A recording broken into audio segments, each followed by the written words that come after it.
Buenas, ¿cómo les va? En el día de la fecha les voy a explicar el texto Duelo y Melancolía del año 1917. Es un texto bastante sencillito, no presentará demasiadas dificultades, así que doy inicio.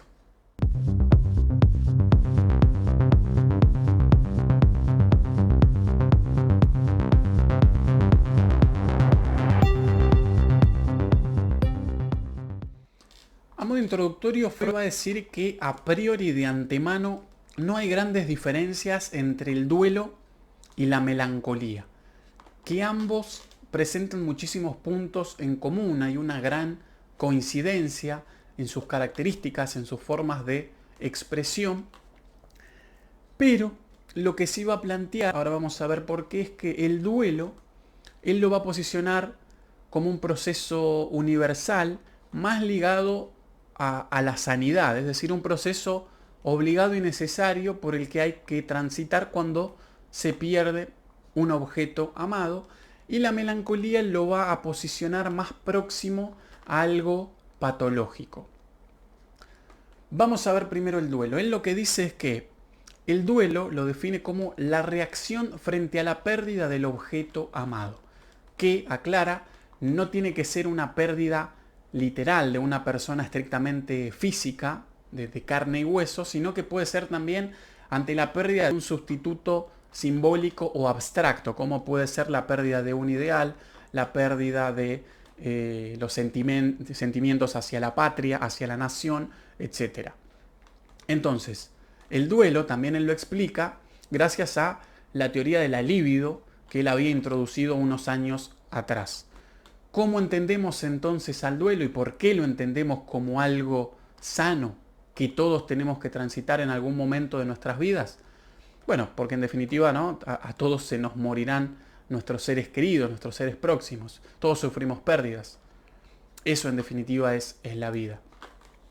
Él va a decir que en su teoría de la libido, que planteaba que los sujetos portan libido, que él lo define como la fuerza con la cual se exterioriza la pulsión sexual, que colocamos libido sobre los objetos del mundo exterior, objetos entendido también en sentido amplio, no necesariamente sobre una persona física, donde desde luego esto pasa, sino también sobre otros objetos como pueden ser prácticas que nos generan placer, una práctica artística, deportiva o la que fuere.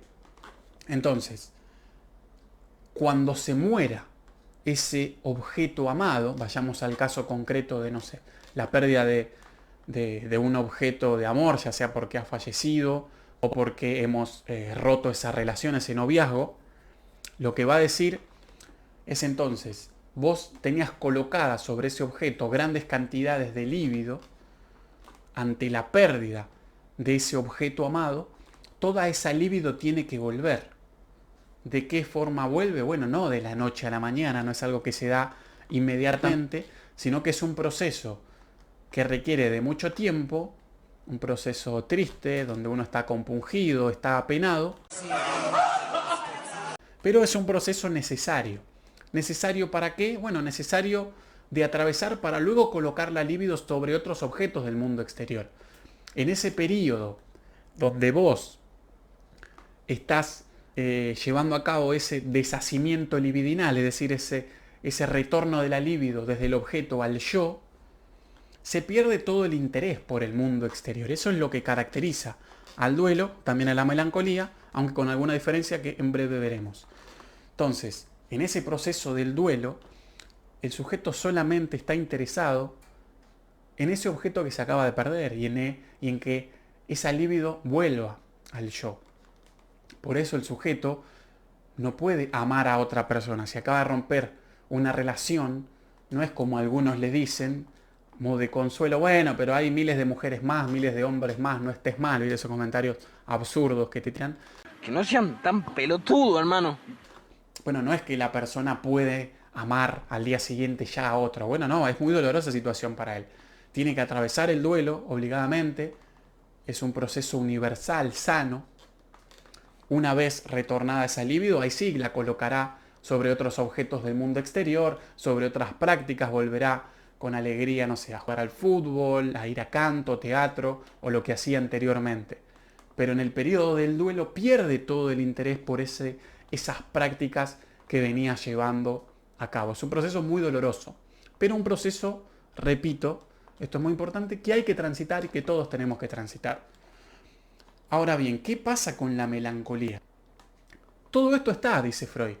De allí que muchas veces es algo complicado poder diferenciar uno del otro.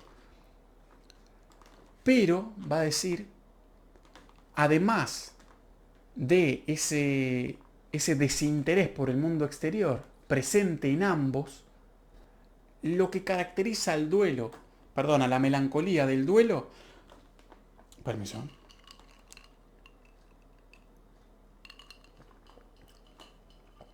lo que caracteriza la melancolía del duelo, la diferencia radical entre ambos, Que esto quede bien claro.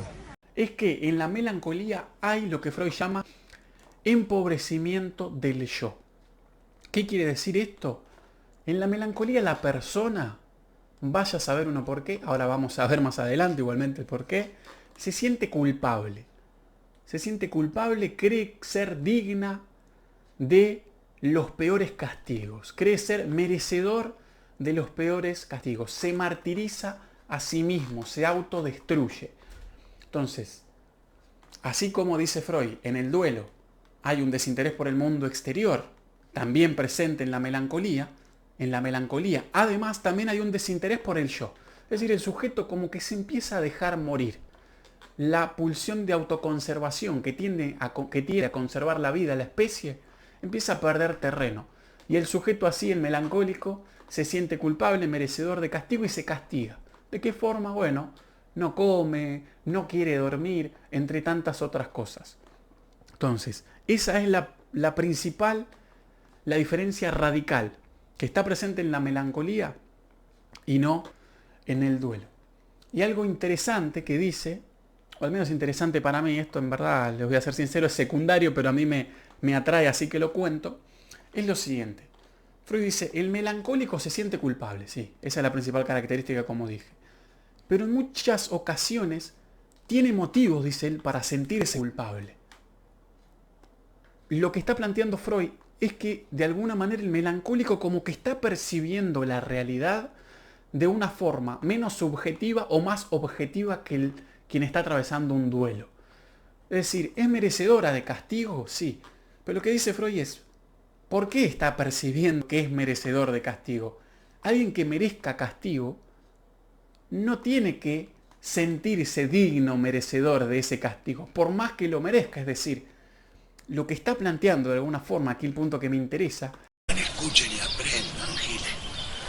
es que la diferencia entre la sanidad y la patología, entre el duelo y la melancolía, se debe a que el sujeto no está percibiendo la realidad de forma sesgada, es decir, sus procesos psíquicos, los mecanismos psíquicos que intervienen no están actuando de la mejor manera. Entonces, ¿el melancólico es merecedor de castigo en algunos casos? Sí, pero lo que se pregunta es ¿por qué? Lo que se pregunta Freud es ¿por qué percibe la realidad de esa forma? ¿Por qué no hay algo allí que intervenga para hacer que el sujeto no se sienta merecedor de ese castigo? Y esto es muy interesante, traigo otro paradigma, ¿no? El construccionismo social, la psicología social, comprueba que la percepción es algo puramente subjetivo y que uno siempre tiende a percibir la realidad, es lo que se suele llamar el error fundamental de atribución, que eso yo tengo un video al respecto, que uno tiende a percibir la realidad de forma subjetiva persiguiendo un fin, que cuál es, bueno, conservar la integridad psíquica y mantener el autoestima del sujeto alto. ¿Qué quiere decir esto? Que uno no se puede percibir a sí mismo como malo, como culpable, como merecedor de castigo. Sin embargo, en la melancolía esto está sucediendo y eso es lo llamativo. Entonces, ¿cómo entendemos esta característica principal que diferencia la melancolía del duelo? ¿Cuál es el procedimiento? ¿Cuál es la operatoria? ¿A qué se debe que esto pase? Freud lo explica de la siguiente manera. Me muero por saber qué pasó. Bueno, un poquito tarde, esto tendría que haberlo dicho antes. La melancolía sería lo que hoy se diagnostica o se llama depresión, como para que alguno se oriente un poco más y trace ahí un paralelismo. Entonces, ¿cuál es el mecanismo o la operatoria? ¿Qué es lo que sucede con el melancólico para que se sienta culpable de esa forma? Freud dice lo siguiente. Tiene que haber en el melancólico, para que le pase todo eso, tiene que haber construido con el objeto amado una relación ambivalente, una relación de amor-odio, donde haya sentimientos entremezclados. Y la elección de ese objeto amado tiene que ser una y no otra. ¿Cuál es esta? La elección de objeto narcisista. Recordemos, en 3 ensayos, era, si no me equivoco, él plantea que hay distintas formas de elecciones de objeto. Dice lo que es. Está presente, dice, una de las posibilidades es la elección de objeto apuntalada a las figuras parentales, es decir, cuando uno elige a un objeto de amor, ¿por qué? Porque le recuerda inconscientemente, digamos, a aquel amor paterno que tuvo en la infancia y que ha perdido, ¿no? Y que deviene del complejo de Edipo, etcétera, etcétera. Entonces, cuando vos amás básicamente a una persona, porque te rememora, te hace acordar a tu madre, a tu padre. Y también habla de otra elección de objeto, que es, si mal no recuerdo, le llama anaclítica, que es lo que él llama la elección de objeto también narcisista. ¿Qué quiere decir esto? Cuando vos te enamorás de otra persona, cuando amás a otra persona, porque esa persona representa tu ideal. Dicho de otra forma, llanamente, como para que lo podamos entender mejor, cuando vos amás al otro, porque el otro te hace recordar a vos mismos. De ahí que es narcisista, es decir, me amo a mí mismo en otra persona. Algo así sería. La otra persona es igual a mí, representa los valores que yo tengo o los ideales que yo tengo. Entonces lo amo por eso.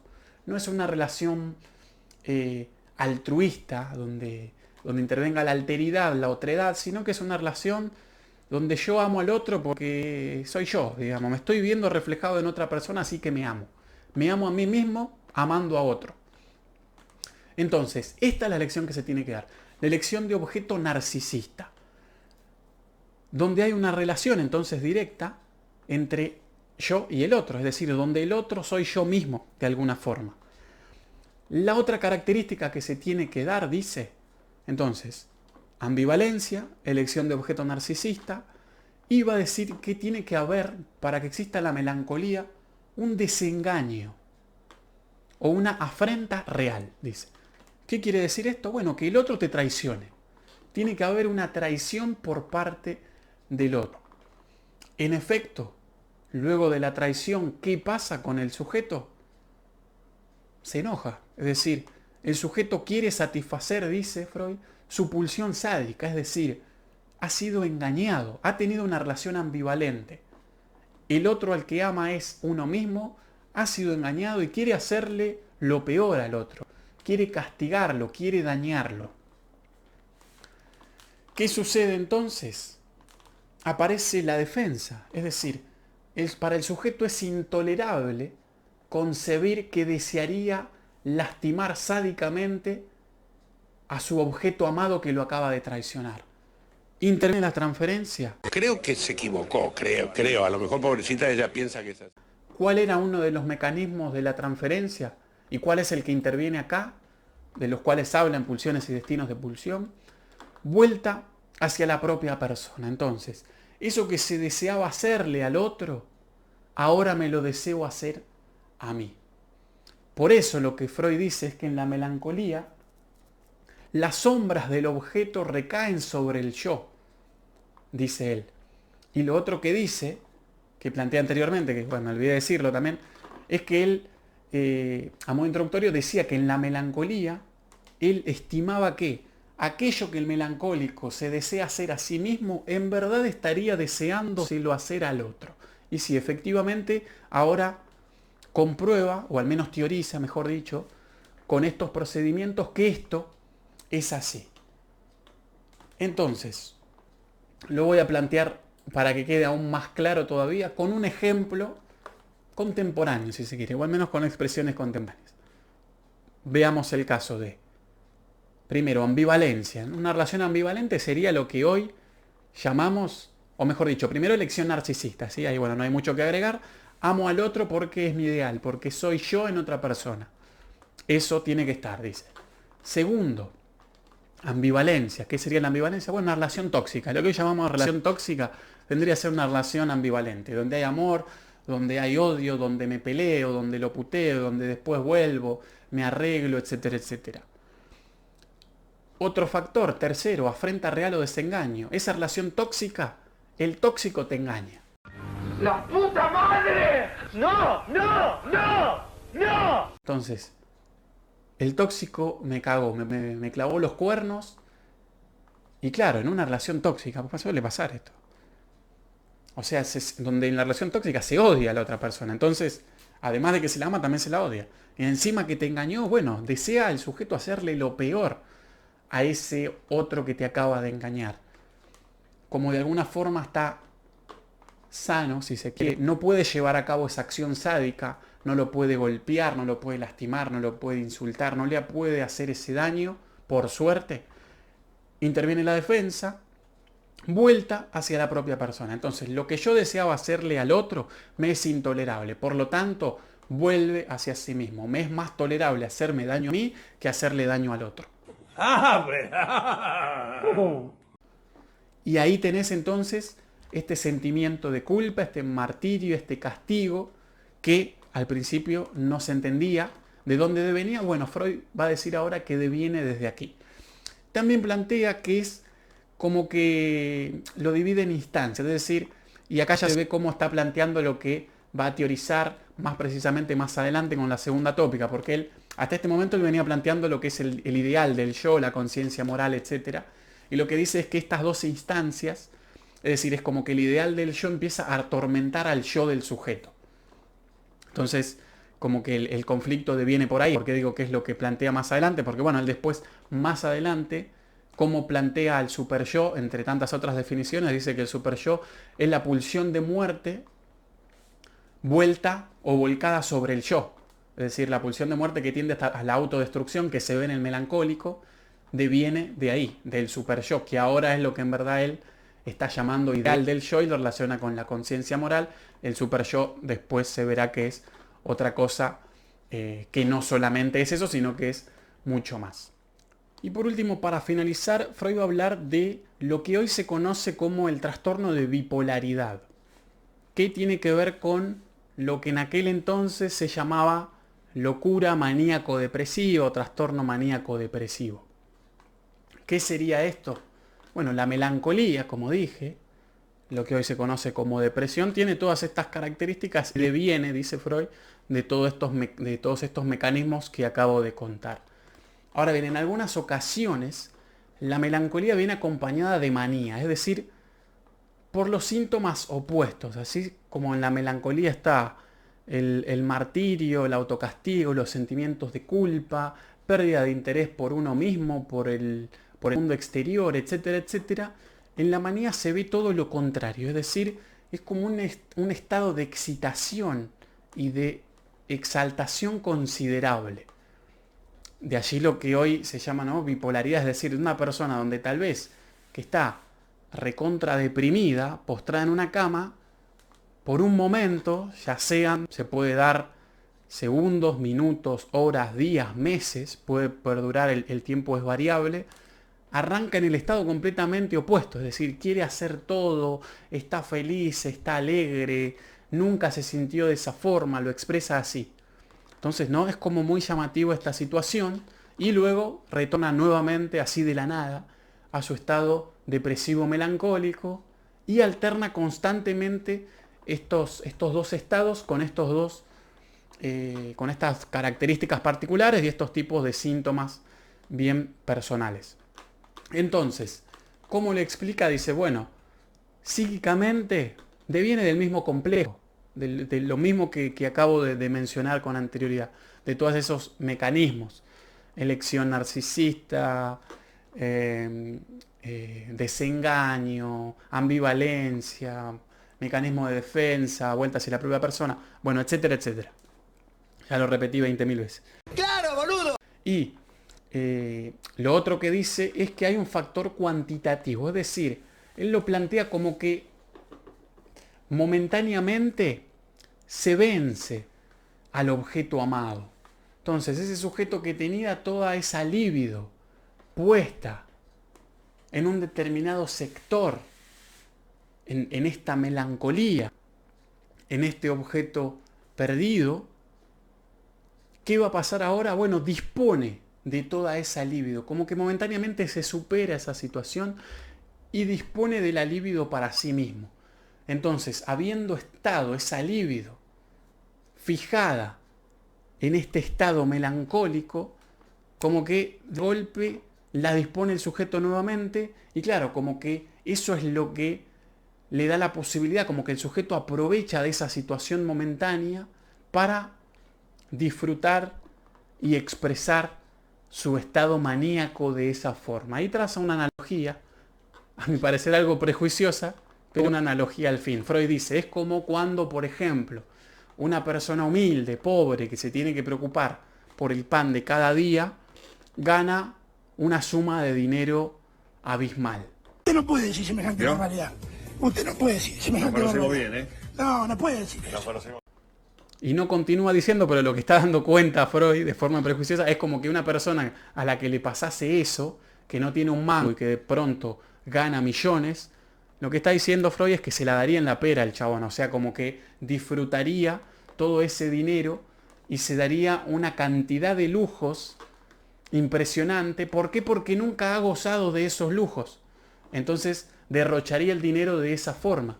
Aprovecharía esa situación momentánea para darse todos aquellos gustos y gozar de todo aquello que siempre estuvo privado. Bueno, en el melancólico está pasando lo mismo, dice. En un momento gana y dispone de esa cantidad económica cuantitativa de líbido de la que no disponía. ¿Y qué hace? Bueno, la derrocha. La derrocha a través de la exaltación y de esos estados maníacos. Bueno gente, eso ha sido todo. Si te gustó el video no te olvides de dejarme tu like y suscríbete al canal, por favor, así me ayudas a seguir creciendo. Muchas gracias, nos vemos la próxima. Basta el video. No, Basta el video. tu visión Basta el video. Basta el tu video. visión Basta el video.